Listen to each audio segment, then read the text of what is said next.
Kasunod ng pahayag ng 4 na malalaking universidad sa Pilipinas na plano nilang ilipat sa Agosto o Setyembre ang pasukan sa taong 2015, maraming paaralan na rin ang pinag-aaralang sumunod sa hakbang na ito. Maging ang Commission on Higher Education sisilipin kung posible ang naturang panukala. Balitang hatid ni JP Soriano.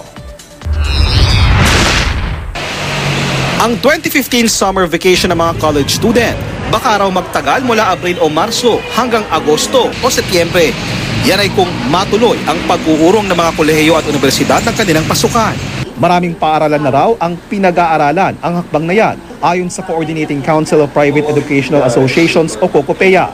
Kasunod ito ng pagpapahayag ng mga COCOPEA members na Ateneo, LaSalle at UST na nais nilang ilipat ang pagbubukas ng kanilang klase sa 2015. Nauna nang nagsabi ng katulad na intensyon ang UP, alinsunod sa pag-synchronize ng academic calendar o schedule ng pasok ng mga kapitbahay nating bansa sa Timog Silangang Asya pagsapit ng 2015. Yung mga foreign students can easily come to us at tayo rin pwede tayong magpadala doon ng mga estudyante, mga exchange programs, research programs, pati mga graduates natin and professions magkakaroon ng mutual recognition.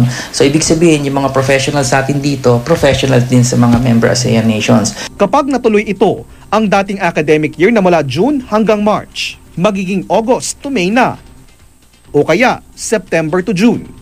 Pero sabi ng COCOPEA, kailangan po muna raw maglabas ng isang direktiba o kautusan ang Commission on Higher Education o CHED bago po tuloy makapagbago ng school calendar opening ang ilang kolehiyo at universidad. Bubuo ang CHED ng isang technical working group para pag-aralan ang hakbang na yan. Pero ayon sa komisyon, think about this very carefully.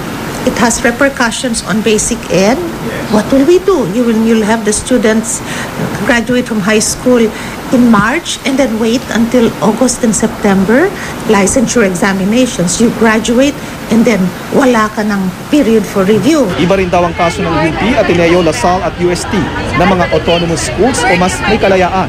Kaya pwedeng agad-agad magbago ng ilang school policies basta mag-abiso sa CHED. Hati naman ang nakausap naming college students tungkol dito. Mas pabor po ako na yung kinaugalian ng mga estudyante na June yung pasukan. Kasi parang nasanay kami. Yung semester break, hahalo na po yun sa Christmas holiday. Kaya mas okay po yun kasi wala pong masyadong interruptions. JP Soriano, GMA News.